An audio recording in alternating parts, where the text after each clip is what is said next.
Today's topic is numerics. Like basically we are gonna see some topics that are relevant to math, which can be very handy when it comes to solving competitive programming questions, as well as dealing with the problems in the interviews. And the first thing that we are gonna look at is prime numbers. I think everybody is familiar with the definition of a prime number, right? If a number cannot be divided evenly by itself anything except itself and 1, then we say this number is prime. And the only exception is 2, because for 2 that is the case. But since there is no other number, still we say it's prime. So to find the prime, to figure out whether a given number is prime or not, we can actually apply a very simple algorithm, right? Can somebody tell me which algorithm is it? How can we check whether a given number is prime or not? We iterate through every number from 1 to up to itself, and if it's divisible by more than 2 of them, by any other number. Yes. So basically what we can do is, oops.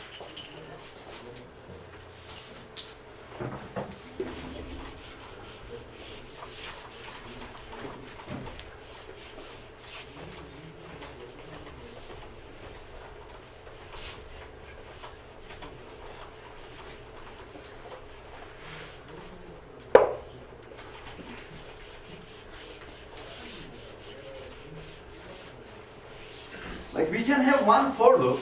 Let's say our function is Boolean is prime. Let's say it's prime naive. And obviously we are getting an integer as a parameter. Let's say it is n. And in the end we want to decide whether this number is prime or not. And what we are going to do is Caleb suggested, like we can basically start from 2. And we can go up to n and say if n mod I is equal to 0, then return true. Otherwise, return false.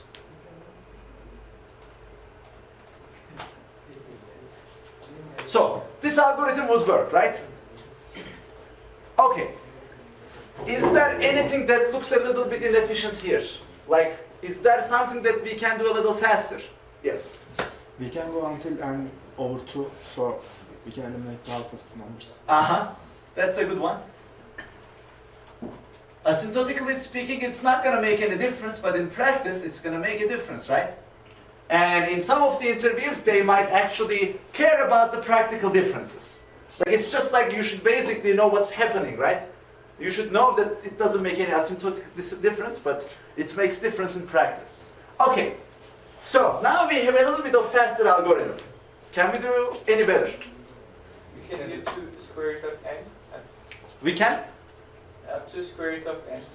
So instead of going to n over 2, we can actually go up to square root of n. Why? Because the other half is the multiple of the first up to the square root of n. Yes, so basically I think what you're trying to say is, let's say, if our number is divisible by a, it means the number can be represented by a times b, right? And this a and b, let's think like in what circumstances the minimum of a and b is going to be the maximum. Like once they are closer to each other, the minimum is going to go up, right? Like let's say for example n is 100. And if our multipliers are 2 and 50, the minimum is 2. But if our multipliers are 10 and 10, the minimum is 10. So if we are looking for the maximum minimum, then we actually try to make them as even as possible. And actually that case only happens once we get the square root, right? So now let's think about our sign. Should it be less than or less than equal to? Less than equal to, right? Because otherwise we would miss I mean, it would be caught by other multipliers in this case, but like for example, we could have missed it for 9 if we didn't have the equality sign, right? So, any questions up to this point so far? And I think still, we are focusing on our first problem, right? Checking if a number is prime or not. So, any questions up to this point so far? Like right now our time complexity is down to square root of n, right? Imagine that we can do some pre-computation. With some pre-computation, can we actually get better than this? You could perhaps keep track of prime numbers and then only use them. Right? Because is there a point checking the numbers that are not prime? Because they are divisible by the previous prime numbers, right? So if we have a chance, let's say we can get primes as parameter here.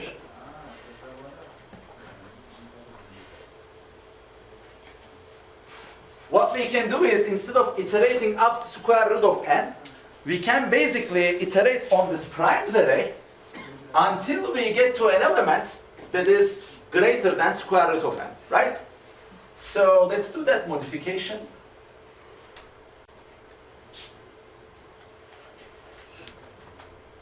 Assuming all the primes are listed in a sorted order in the primes array, we can start from 0, and as long as primes I is less than or equal to square root of n, we can keep going.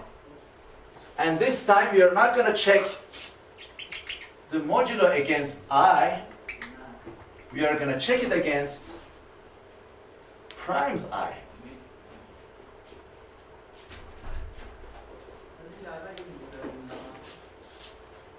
All right, so now we actually have even faster algorithm, right? We don't go over all the numbers up to square root of n.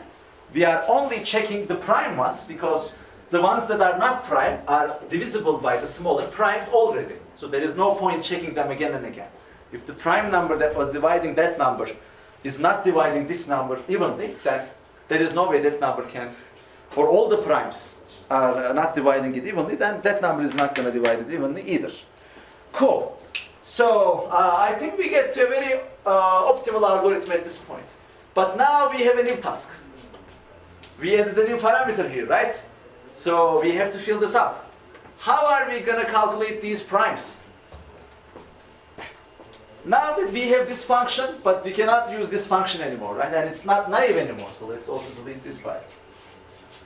But like one thing that we can do, like imagine we didn't add the prime parameter yet. Let's primes parameter yet. Let's go back to the previous implementation of his prime. Can we populate this array with the help of that function? How can we do that? Using the loop, we can check if the number is prime and then add it. Yes, right? So let's say if our function is gonna support things up to 1 million, we can basically have a loop from 1 to 1 million, and then check if the number is prime or not. And if it is prime, we can add it to our array. So that's one way of doing it. But actually, there is a faster way of constructing this primes array as well. And did anyone ever hear about the sieve of Aristotle? Or maybe I'm not pronouncing his name correctly. Eratosthenes or something like that. I'm not a native speaker either. So, basically the idea is that, like instead of trying to check all the elements one by one, what we can do is, we can basically mark the numbers that are the multiplication of the smaller numbers. Let's say we know that 2 is prime. Any number that can be reached by multiplying 2 with a natural number, is it possible that that number is going to be prime? No way, right? So the algorithm is actually making use of that. So now let's take a look at the code. So at the beginning, all the numbers are prime for us. Because this time, instead of trying to find the prime numbers one by one, we are eliminating the numbers that are not prime. So everything starts by default as true. And at the beginning, obviously, we know that 0 and 1, they are not primes, right? So this is kind of our base case. And then we say these numbers, we mark them as not prime. And after that, we get the square root of the number that we want to fill our prime array up to. So n here does not represent number of primes, but the maximum prime that you want to basically populate all the primes up to n. And in order to do that, actually looking for all the numbers that are less than or equal to the square root of m is enough.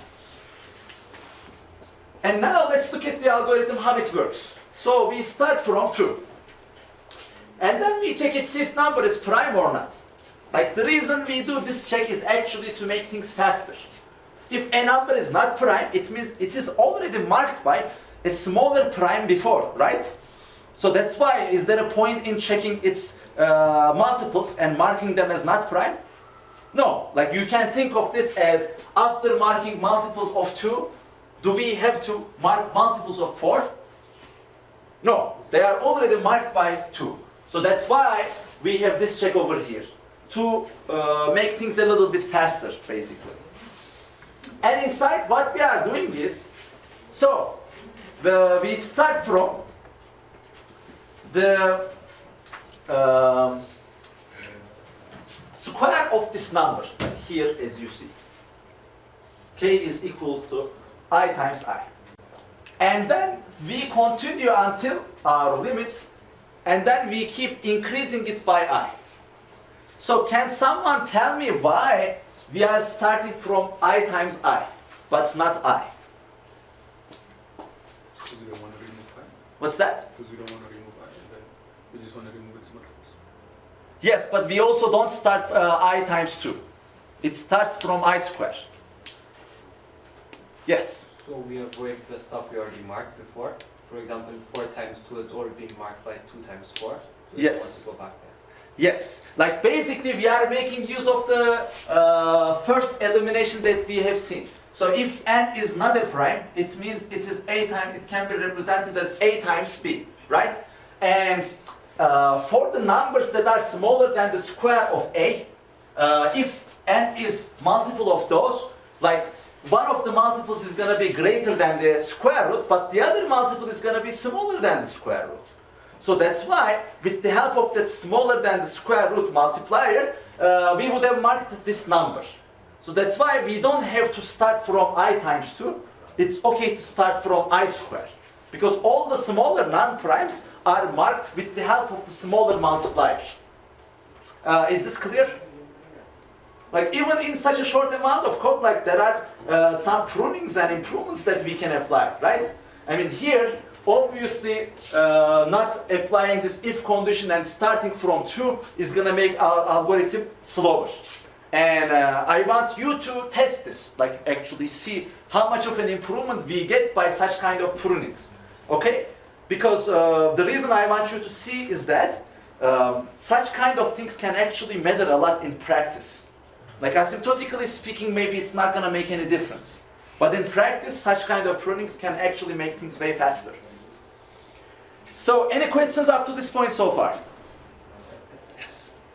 So, I mean, I really didn't get the point why you use the square root principle. Like, I mean, I didn't get the reason behind why we are doing the square root. I mean, x is less than square root of. Why are we going up to square root but not more than that? Yeah. Okay, so it's actually coming from here. Like if number n is not prime, then it means we can represent it in a way that a times b with the natural numbers where a and b are not equal to n or 1. Right? So let's consider the case like, let's consider different cases.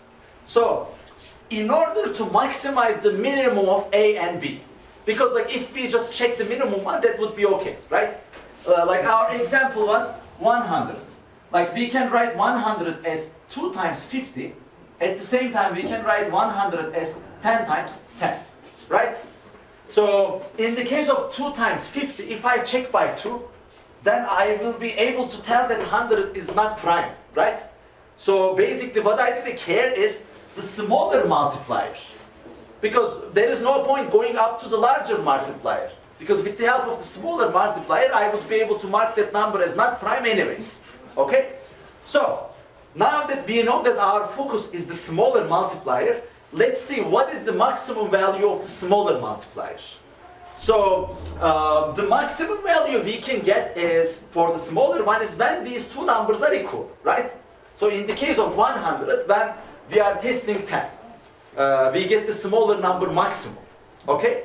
So, and this is happening when they are equal to each other, and when they are equal to each other, this number is actually the square root of n, okay? So that's why, if we go up to 10, we can actually guarantee that we checked all the possible small divisors, okay?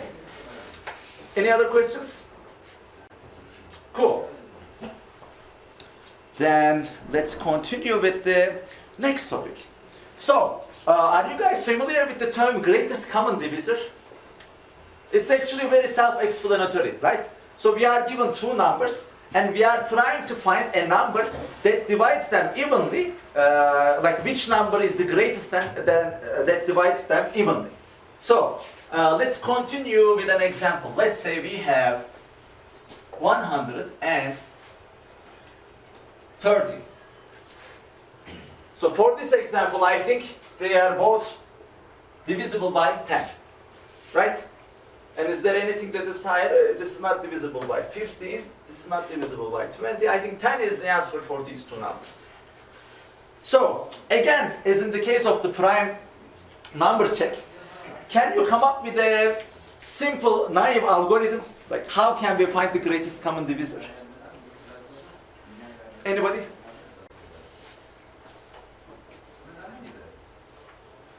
Is it that hard, or you just don't want? Any hands? Come on, Yamachu. So we are trying to sort the two numbers, and then after we get which divide them both equally. After that, we will store it arithmetically. After that, if you get the highest number, we return it after all.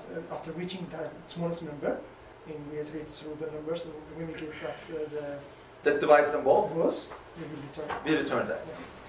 But which way do we start? Do we start from one and go up to the smaller one, or do we start from the smaller one and then come down? Okay, I think from the smaller one down to return. We're gonna come down, right? Because that way, like, we can basically tell that the first number that we find is gonna be the answer, Yeah. right? Okay. So did everyone get the algorithm? Like, just for the sake of completeness, let me write it.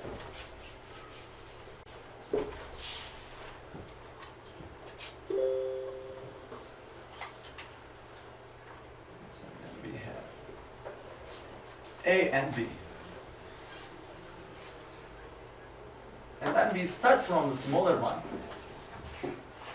Candidate is equal to, well, let's say, C is equal to minimum of A and B. C is, so in the worst case, what's the minimum value of the greatest common divisor? Right? C is greater than 0, C minus minus.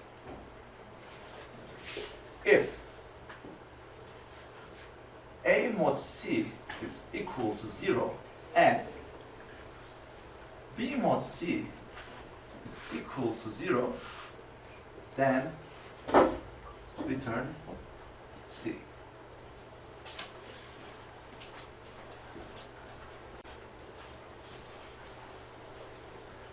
Actually, we don't have to add a return statement here, but probably the language is going to complain, like the compiler is going to complain, so here we can add this return -1 to confuse people. So, I guess the naive algorithm is clear to everybody, right? Okay, now let's think about how we can make this faster.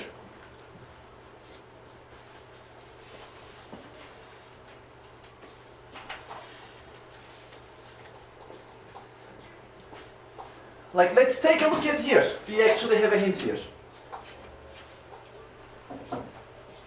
Like, can we say that for any kind of A and B pairs, we can have an equation like A is equal to B times, is it X? Yes. X times B plus C.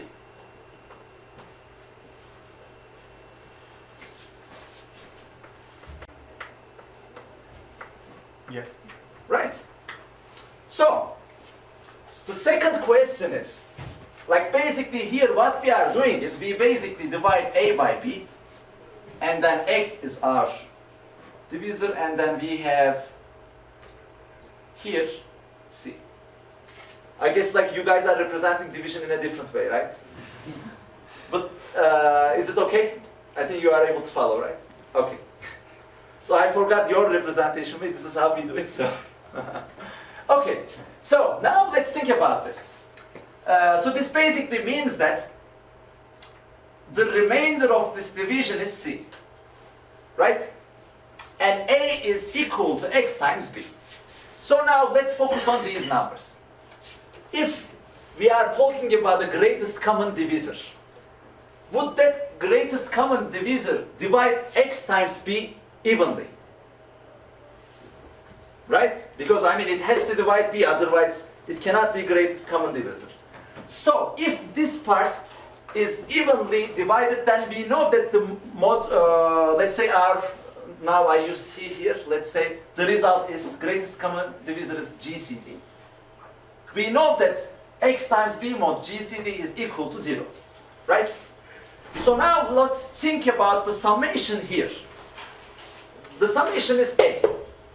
And since we know that greatest common divisor also divides A evenly, what can I say about the mod of greatest common divisor for this term here? This is also equal to 0, right? So if this is equal to 0, this is equal to 0, what is the mod of C with greatest common divisor? It is also 0, right? So, what did we discover now? What's the greatest common divisor of C and B? Greatest common divisor of A and B is equal to what? Greatest common divisor of B and C. Yes. So, how can we make use of this information to make this algorithm faster? Finding the reminders and then finding the GCD of the reminder and the divisor. Right? So basically, oh, this was GCD naive. And now I'm going to delete this.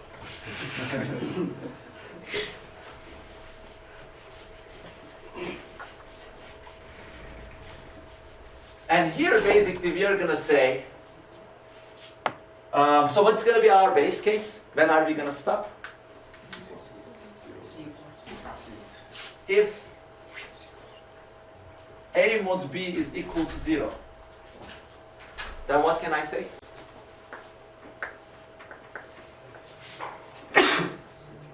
What's that? Just return Just return which one? the smallest number. What's that? B is the smallest number. Yeah, let's say where B is the smaller one.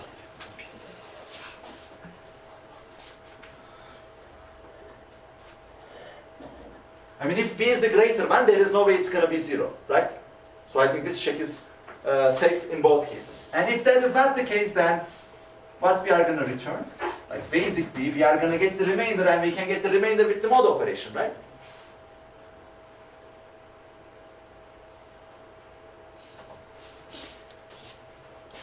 Would this work? Obviously not. I need a function name. Also, wouldn't you want the bigger one on the left side? Yeah. Would it make a difference? Since we're checking the A multiple B. Like, let's say if A is bigger, then this is gonna work as we expected, right? What if A is smaller? 0. If A is smaller, No, we return We reverse. the one we return though. We're returning B not A. what's that? The one we're returning.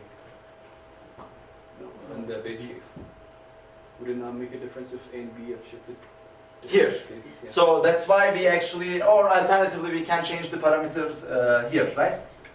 We can basically say B is going to go here, and then A mod B is going to go here, right? Okay. So any questions about this one? All right. So now we also have a working greatest common divisor code as well.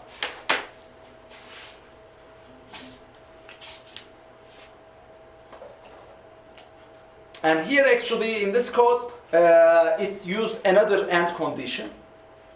Once B is equal to 0, return A. But once B is equal to 0, then A mod B is also going to be 0. So that's why I think that should work. And if A mod B is 0, at that point I don't think there is any risk on returning B, because in the next step it's going to go down to 0. So I think both conditions are equivalent.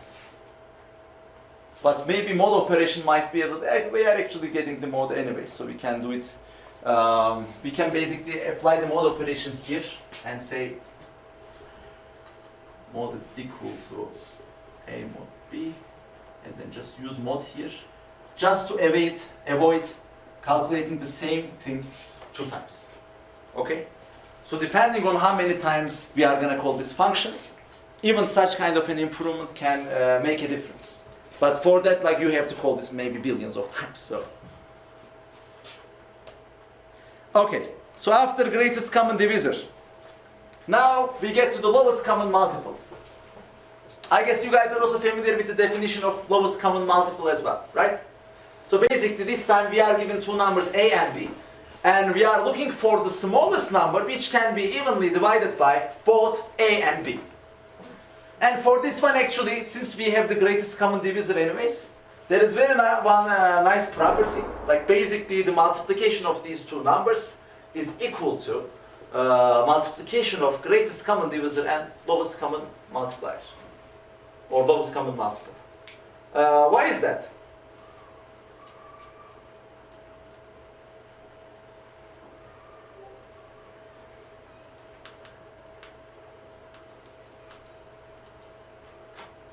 Why is there such magic?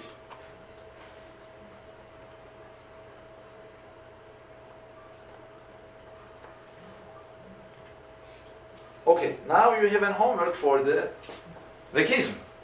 I mean, it's not that complicated, but it would be nice to know that, right? All right. But like, since we know that this is the case, and we are going to figure out after the homework why this is the case, we can actually make use of this information. And obviously, just multiplying these 2 numbers and dividing by the greatest common divisor is going to give us the lowest common multiple, right? But there is one thing that you should be very careful here, because we are making a big multiplication here. Like, if A and B, they are both integers, there is no guarantee that A times B is going to be integer, right? So that's what you should keep in mind. Like, I don't really like this implementation much, because it doesn't work for like a huge range of integers basically. It assumes that the multiplication of the 2 integers is going to fit 2 integers. So it's better to make this maybe long int. Like, even our parameters are int. Okay? Like, we should always be careful about the extreme cases. Overflow, we hate overflow. Except Stack Overflow. It's a lifesaver for software engineers. Alright. And the next topic that we are going to cover is bases. So, like, basically for some questions we might have to convert numbers from one format to another. And like most common ones are converting from a given base to decimal, or from decimal to a base. But obviously, like, you can generalize this and you can convert from base I to base B.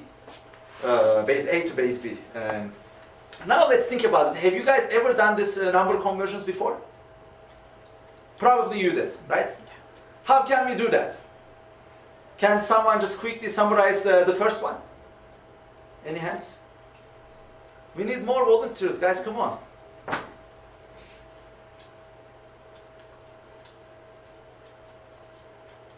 Linda.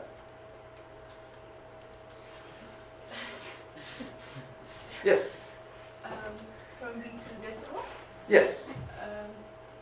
So we take the number and then multiply it by the base, and then Add that to the result and then go to the next digit. And when we are going to the next digit, we also multiply like our base indicator with the base, so that like we know that we are on the second one, and we keep going. It's very straightforward, right? Let's also talk about the second case where we convert a decimal number to B. Daniel, our son of our team. When we have a decimal number, change it to binary, we divide it by 2, and we keep doing that and keeping the remainders, and then we reverse that order of the remainders. Oh, you are talking about decimal to binary, right? And instead of binary, if it's just base B, then instead of 2, we are going to be dividing it with B, right? Yes. Okay. Cool. So, I mean, since everybody is familiar with this and it's not very complicated, I'm not going to go into details here. But the next topic is actually important. And you guys have already seen some problems in which you could have used this information. So, the next thing that we are going to cover is how we are going to deal with fractions. Like, first off, like the best way to represent fractions is to keep numerator and denominator separately. Like instead of keeping it as a ratio, because one ratio can be matched to multiple things. And as you know, like double precision is not perfect in our programming languages, right? So that's why it is important to represent them mostly or like almost all the time with numerator and denominator, okay? So you can use pair, you can use an array of 2, like any way you want, you feel comfortable with. But the point is to keep numerator and denominator separately.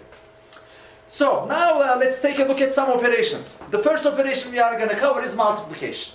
Actually, multiplication is very simple, right? If we are given like A and B, A over B and C over D, the multiplication is A times C over B times D, right? This is very simple.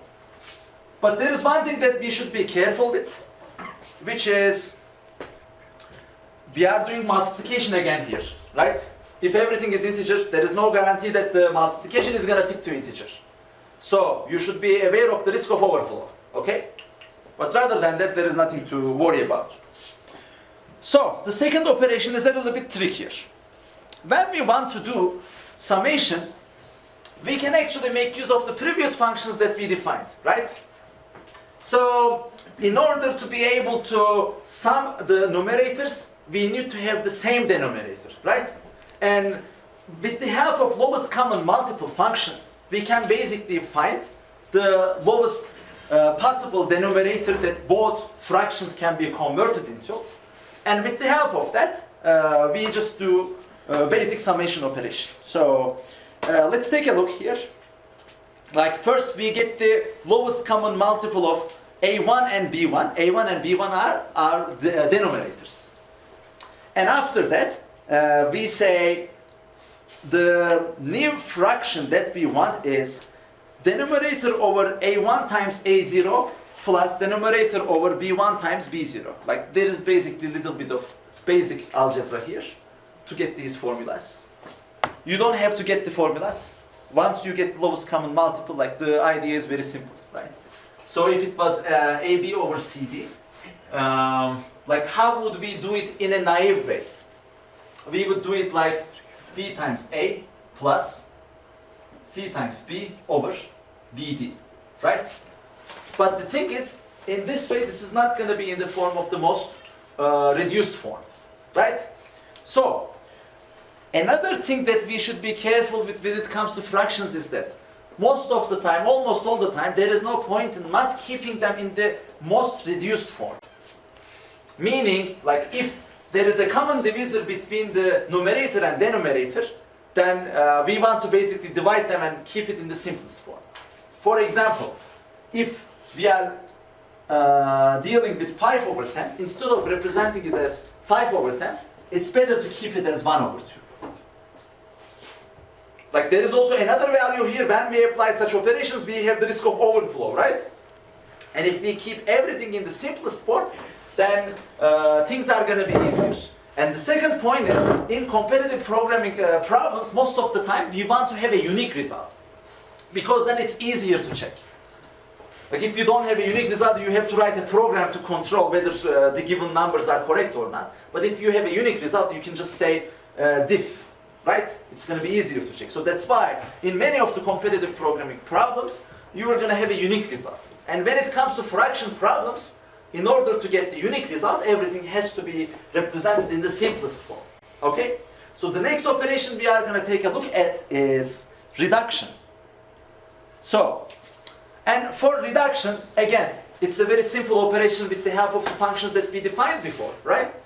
So what we are saying is basically, if there is a common divisor between numerator and denominator, I want to divide them both with that number. Actually the highest greatest common divisor, the greatest common divisor, so that it's going to be turned into the simplest form. So any questions up to this point so far? Like as you see, approaching things constructively actually makes our job way easier. Like if we didn't have our lowest common multiple and greatest common divisor functions, then when it comes to implementing these reduction and summation, we were going to do it again and again, right? And right now, with this abstraction, we don't really have to learn the same thing in different places with the same complexity. We can learn it once. Now that you know how GCD works, right? With the help of mode operation, we have a very efficient and very simple greatest common division finder. And to get the lowest common multiple, we are getting the multiplication and divided by the greatest common divisor. So they are both very simple. And in the end, with the help of these functions, we can also get very efficient and simple fraction operations. So any questions up to this point so far? No questions? All right, so this was the last topic. And as always, we have the quote of the day. But this time, the quote comes from a Turkish leader, Mustafa Kemal Atatürk. So he is the founder of modern Turkish Republic. And this saying of him, it's actually very famous. If one day my words are against science, choose science. So he wasn't in love with his thoughts. Like he actually accepted to give up on them. Actually suggested us to give up on them in case they contradict with science. And I think that's a very good point. Thank you very much.